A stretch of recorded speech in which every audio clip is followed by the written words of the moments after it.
Well, we're gonna start, Jeff. Could you give me a little bit of "I'm the Scat Man"? Is this so? I'm no longer telling jokes. Now your thing is I'm supposed to start singing songs that I'm not prepared to sing. I'm gonna keep you on your toes.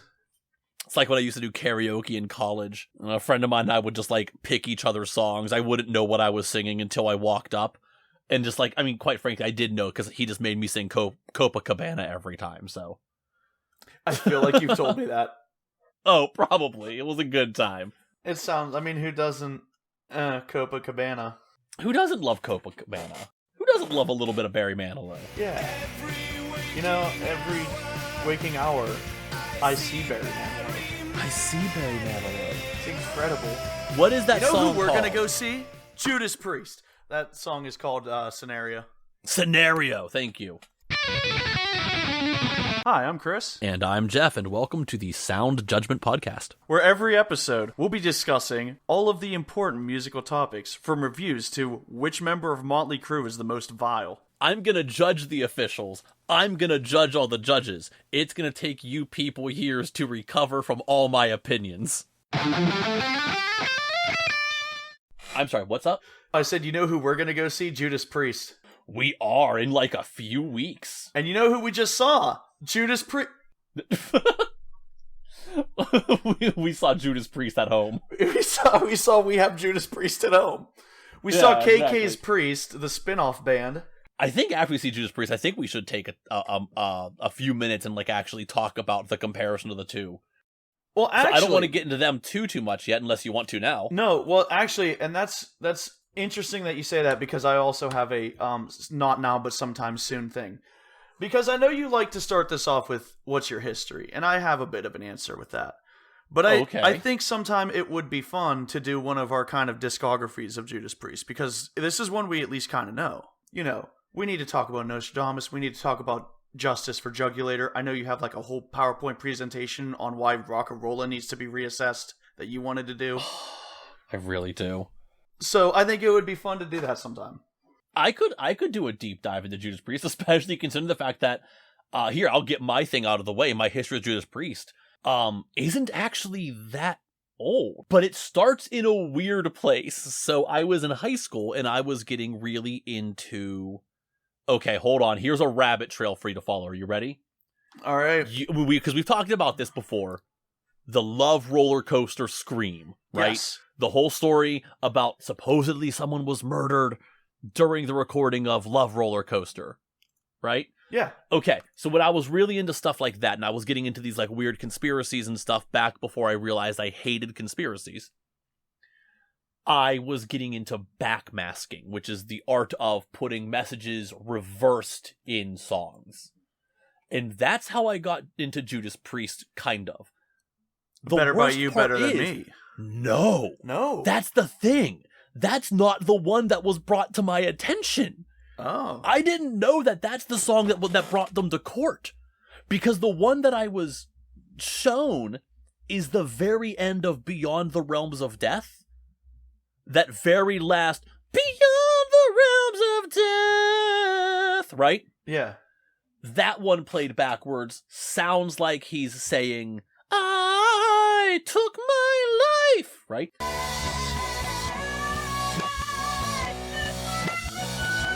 Oh, weird. That's the one that I was introduced to. That's the one that I thought they went to court over for years. So, I heard that, and I was a member of insert record club here. One of those buy 15 CDs for a nickel. Yeah. And then they charge you $300 months later, right? You want to join the Columbia Record Club? Yeah, I'm just going to put Weird Al saying Columbia Record Club right there. Yeah, exactly. Whichever. Whichever one it was. I don't actually remember. I only ordered from them 2 or 3 times because I realized I wasn't really saving money. But in one of my batch orders, I bought Stained Class because I wanted to hear the full Beyond the Realms of Death song. Yeah. That was the only Judas Priest record I owned for a couple years until Angel of Retribution came out. And I was just like, oh, people are making a big deal out of this. I should grab it. And I bought that album. And other than knowing, like, eventually I learned, Breaking the Law, Better by You, Better Than Me. I learned some of the big hits in, like, Painkiller and whatnot. But up until a few years ago, that's kind of the extent of my Judas Priest listening. Now, that being said, over the past couple years, I have gone from, I don't know, I own 2 albums, they're fine, to being borderline obsessive over them. And I actually just finished Rob Halford's autobiography the other day. So, how'd you like it? Oh my god, it's really good. It's really good, and I'm going to start borrowing a phrase. He refers to himself as a Pop-Tart a lot. And I'm going to start borrowing that, because that is a great phrase.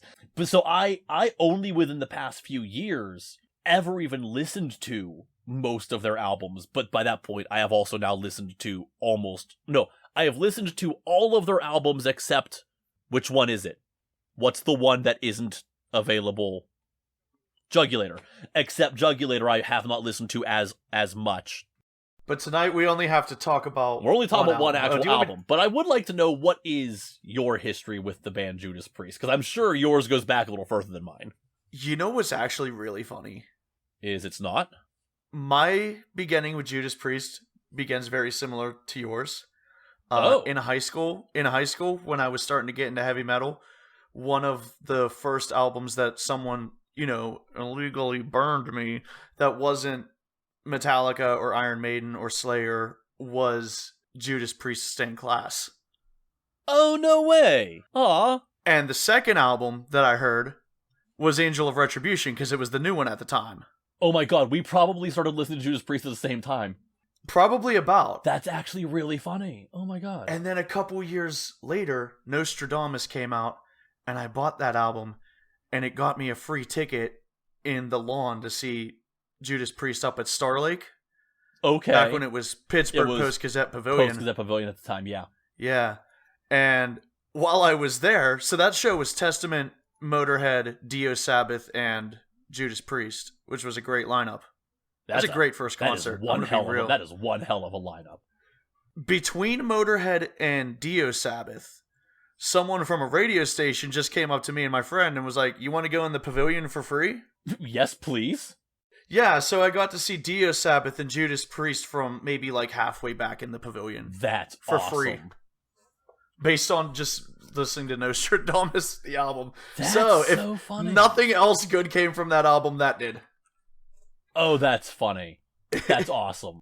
But yeah, I mean, other than that, I've just, listened to all their albums, same as you. And yeah, that's funny though. I actually see here, I mean, I figured because you were so much more into like classic metal at the time, I would have assumed you would have had at least, British Steel and Oh, well, I'm sure I heard. But like, I was earlier on.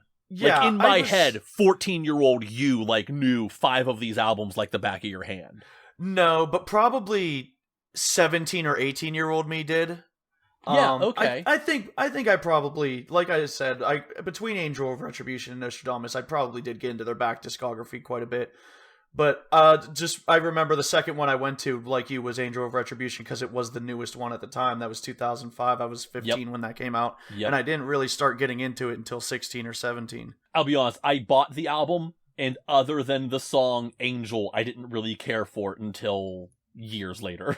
It has really grown on me since, but at the time it really isn't. It wasn't what 14-year-old you was looking for, probably. It's not what I thought it was gonna be either, I think is the thing. So I was, at the time, kind of unaware of, like, the evolution they did. I was unaware of having another singer. I was unaware of Painkiller. So in my head, when I bought Angel of Retribution, I was expecting a more modern version of Stained Class. And it is very much a very different animal. It is a much heavier album, where I was expecting them to be closer to the almost classic rock sound of Stained Class. Well, you want to talk about heavy? Let's talk about Invincible Shield. Invincible Shield. So, Judas Priest, we're doing another old dudes rockin' here, and we mean old dudes rockin'. Half this band are in their 70s. I think probably the oldest performing metal band now that Black Sabbath is retired. Oh, surely they have to be. They have to be. Yeah. Oh, well, okay. Hold on. That's also going to be one of those insert someone here yelling at us saying so-and-so should be like considered metal. AC/DC still exists and all that. Yeah. Yeah. I'm not getting into that. Either way. The first non-debatably metal band. Yes. Either way, 5 decades plus in the making, we have Judas Priest's newest Invincible Shield.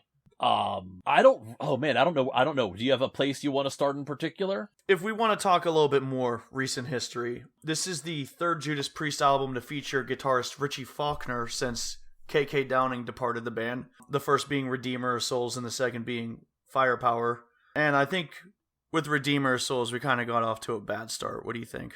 Redeemer of Souls is one that, again, it actually has grown on me, but it does feel like a band in transition. I mean, it has energy. Like, Richie Faulkner was definitely bringing some new life into the band, but I don't think he found his place in the band quite yet. Whereas 2018's Firepower, I think we both agreed, is just like a fantastic album. Firepower and this one, I think, are much better albums. I think this is a great follow-up to Firepower. Invincible Shield is an incredible album.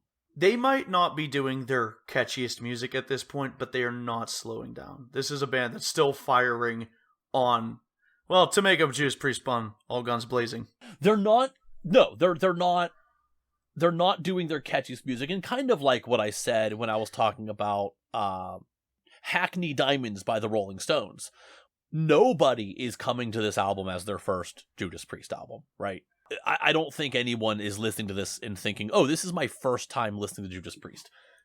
This is an album for the band, for fans. This is not aiming to bring in new fans. This is we're just here to do what we do, and we do it very well. And they do it very well. So no, it is not the catchiest. I will say, pardon me, this is going to be probably, I don't know this for a fact. I'm thinking this might be a controversial statement, though. Uh-oh. Hot take. Invincible Shield opens with a track called Panic Attack. Yeah. It is this monstrous opener. It starts with this huge synth intro that just explodes into this pure heavy metal, classic heavy metal chaos, right? It's like they took a lot of ideas from the song Painkiller. It's like they took Painkiller and said, we need to do this again, but we need to do it better. And I think they did. I think Panic Attack is Painkiller, but better. That's a hot take. I'm not really going to argue with it. I'm sure that's a hot take because people bow down to Painkiller, and Painkiller is an awesome track. And I realized at the time it was monumental because it was them coming out and saying, hell no, we were here first and we're still going to kick your ass. But I think this does it better. Can I, I'm going to phrase it a little differently. Because I think that what people like about Painkiller is that it kind of takes you on this crazy ride of these soaring vocals and this crazy solo section, and then you got like another fucking part where Rob Halford's going fucking nuts, and then you got this other shred section. This is a more concise version of it. It's kind of formatted very, very similarly though. Even down to the Painkiller has that moment, the faster than a laser bullet, right? Everything kind of like cuts time and slows down for a moment there. This has an identical section. The alien nations gleam, cybertronic schemes, fiber optic, mass hypnotic, wild neurotic memes. It does the same thing. Right? It's not that it slows down, but the vocals kind of go into like a cut time. Each thing is dragged out a little further than the verses are. It gets less fast and more intense. Yes. There's an intensity to it. But it is also another song. So again, on Painkiller, this was really kind of the first time we heard Rob Halford go full demonic scream the entire song, really, right? His voice was becoming a little grittier and raspier. He was pushing it more. And it's just this shriek the entire song. Yeah, I Well, mean, there's a now- little bit of it on, like, Screaming for Vengeance and stuff. It's the first time he really went ape shit. Yeah, there's moments, like, you saw it coming, right? You saw the build-up, and then all of a sudden he goes full Super Saiyan on Painkiller, right? Yeah. But now, old man Rob basically has two separate voices. Just the way his voice has evolved and the way he's trained his voice over the past 30-some years since Painkiller. He now has full voice, old man, big voice Rob, and then he has demonic shrieking Rob. They are two very separate entities, right? And obviously demonic shrieking Rob is just the Painkiller voice, but 30-some years later. Right. And this is another example where he just goes full-fledged the whole time. He's not lit up. This is demons pouring out of this man's lungs. Yeah, it's incredible. It is unbelievable that this man can still do this, even for a moment, let alone for entire songs at a time. But again, I mean, just the way the song is built is so compositionally similar to Painkiller, I think, in all the right ways. Right. It's not as gritty as Painkiller was. It is definitely much more refined. Right. Again, this is a band who knows what they're doing. Even with newer members who are not the original members, this is now a cohesive, single form. These are guys who know what they're doing, and I think this is the coolest opening track you could have possibly asked for as proof that these are guys who are still here to kick ass, and they're going to do what they do extremely well. I mean, that's it, exactly. Panic Attack is better than Painkiller. It's a Painkiller copy, and it's better than Painkiller. Well, now you're just trying to be controversial. It's also the second best track on the album. Oh, what's your first best? Because the best track on the album is the second track, The Serpent and the King.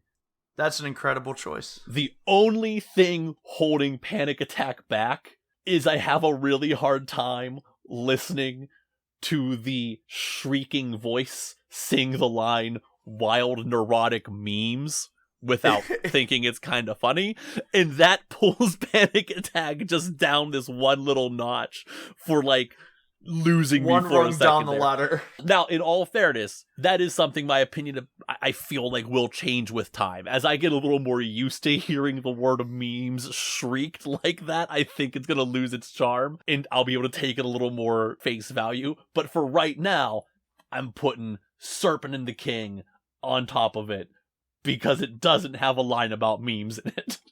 It's like that time I said to your brother at work, before we die, there is going to be like a thrash metal or death metal song that says the word Riz. How does that make you feel? Oh, 100%. And I embrace it, but you just have to accept that it's a little awkward the first time you hear it. And since this is the first time I've heard a heavy metal band use the word meme, it's taking By me a some time. 72-year-old man. By a 72-year-old man, exactly. By a man. To be fair, one who probably knows a thing or two about memes. I've seen his cat pictures. Yeah, he I think he's very, very up to date on how he's got to be internet savvy for a 72-year-old man. I think he's fairly up to date with how the social internet works. He seems like a man who appreciates his cat memes and whatnot. He's got a kind of funny Instagram. Yeah, and he again, as I just got through his autobiography, he is a man who is not afraid of things that are popular. He very openly talks about how much he loves like Lady Gaga, right? Yeah. This is a man who doesn't take himself too seriously, and it's awesome. I'm actually agreeing with you. I think Panic Attack is such a good opener that it might be my favorite. I honestly I agree with you that it's a little jarring to hear him say memes the first time. I'm literally only putting it behind because of the meme line. And like you said, The Serpent and the King is a great standout track. I really love that sing along. That's gonna be great live. Oh my god, yeah. But the thing is, I don't want to say this in a bad way, that like there's no song that stands out to me as like a particular, aside from the first two, like as a particular great song, because they're all great songs. Okay. I listened to the deluxe version. 14 is maybe a little long. Maybe I could cut one or two. I was gonna get to that, yeah. But other than that, there's nothing on here, I think, that was egregiously bad. Every song on it's good. My only actual complaint is I also listened to the deluxe edition. And it is just over an hour long, which like isn't crazy. It's not crazy. But that is a long haul to listen to this single album straight through. This is an album that I will put the entirety of it in playlists, and I don't mind which song shows up. But I don't know how often I'm going to put the album on as a whole. That is my only complaint. I can agree with that. By track like 10, my eyes are glossing over a little bit, and I'm still hearing it, and it's still good, and it's still everything I like about Judas Priest, but... So there's also the fact that the first half comes in a lot faster and harder, and the second half kind of pulls the tempo back a bit. It's still heavy, but it's leaning into grooves a little more. Everything slows down, and now we're getting to like a heavier groove. So it does mix up the sound a little bit, but in the context of a single full album, that feels like a slow transition. Now, if you went straight from The Serpent and the King to, let's say, Giants in the Sky, that's a pretty good contrast. Right. But those are, 8 songs removed from each other in the context of the album, right? Right. So, no, I mean, seriously, my only complaint is I think it's a little long. I would not have minded this being trimmed down a little bit. But also, who am I really to complain about having 14 really solid songs? And also, like, if you're not listening to the deluxe edition, the last 3 are not there. And maybe that's... Does it end with Giants better. in the Sky? Does it end with Giants in the Sky? It ends with Giants in the Sky. I actually didn't look. I only listened to the deluxe. It ends with Giants in the Sky, and then the bonus tracks are Fight for Your Life, Vicious Circle, and The Lodger, which I guess was written by a guest writer that also wrote, I might have to look, but like Heads Are Gonna Roll. Oh, really? Yeah, I guess that they've had this guy who's written like 3 songs. His name's Bob Halligan Jr. Okay. And he's just one of those people who, oddly enough, every once in a while, people buy his songs.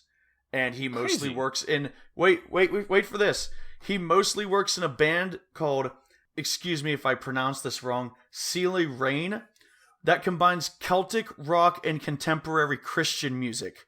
And he's written Take These Chains from Screaming for Vengeance, Some Heads Are Gonna Roll from Defenders of the Faith, and The Lodger from this album, as well as Twist from Rob Halford's solo album Resurrection. Wild. Oh, that's really cool, actually. Interesting. I was actually going to say, The Lodger was lyrically an interesting song. So, yeah, Judas Priest songs tend to do this thing. There's this theme of, like, creating a character, and then the song basically describes the character. And that's kind of the amount of the song, right?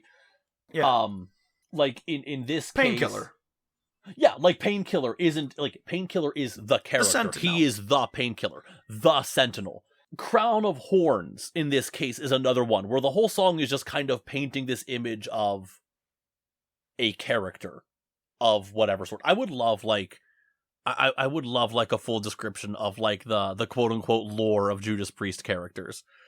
Because I feel Jeff like is open so to a many. Judas Priest gotcha game. Oh my god, yeah. Oh hell yeah. I'll Jeff's buy some gonna pull in-app for the purchases for that. I'll buy some in-app purchases. Is the Turbo Lover one of the characters? Oh, it's gotta be. But okay, but The Lodger I did think was interesting because, and I didn't realize it was written by an outside person, and that makes a lot of sense, because it's not painting the story of a character, it's just straight up telling a story. So I did think that was a little interesting. Good, interesting, very cool, very, very, very cool to realize that. Some other things you might know that he wrote, Jeff. He wrote, do you know the Kiss album Hot in the Shade? I absolutely do. Rise to It and Read My Body. Weird. How about Cher's Love Hurts album? You're a Cher fan, yeah, right? yeah, absolutely. Could Have Been You. You wrote Could Have Been You? Really? How about Helix's Walking on the Razor's Edge? Who's this guy? I'm going to pull up his page. I'm going to need to read about him later. What's his name? Bob Halligan Jr. I'm going to have to do a little bit of reading about him. I am very curious about this man. It's weird because it's just a bunch of off songs, but they're like by well-known bands throughout the 80s, and but he's also mostly known for this Celtic rock Christian music. That's bizarre. Oh, I love this. Yeah, this is the kind of thing that you're into. I love this. That's a weird rabbit hole. That's so out of nowhere. I was not expecting this, and I love it. Anyway, Invincible Shield, Judas Priest's 19th studio album, absolutely incredible. Any other thoughts? I mean, I don't have much more to say about it, but I don't think there is much more to say about it. Judas Priest once again show why they have been doing what they are doing at the level they have been doing it for as long. For 50-some years. I mean, 50-some years, and that they're still among the best at what they do. They don't need to break new ground. They are so proficient at what they do that however many years on, 50 whatever, 19 albums, they're still doing it just as well. Yes, yeah. Oh, I mean, without a doubt. So, Invincible Shield, it just This came is out. one of those things, like you said, this probably isn't anyone's first Judas Priest album, but like you said with Green Day, I wouldn't mind if this was. I don't think that... I wouldn't mind if it was, but I have a hard time believing it will be. Right. I don't think any... Because the thing is, like, with Green Day, they're still... I want to say popular, like, not that Judas Priest isn't popular, because they're not. Because they are, obviously. Green Day is still pop. Right. They are still very, very much in your face, and they are still attracting younger audiences. Judas Priest, I don't think even newcomers into metal or Judas Priest are gonna say, I should start with the newest one. Like, no, they're gonna some douchebag our age is gonna force feed them British Steel and Painkiller. Yeah. Right? Like, that's pretty much inevitable. If we're driving down the road with someone who doesn't listen to metal and they go, how's the new Judas Priest album? Is it worth listening? I've never listened to him before. I'd say, yeah, there are better starting points, but yeah, it's fine. I would say, yes, it's worth listening to, but I would have to say, like, but...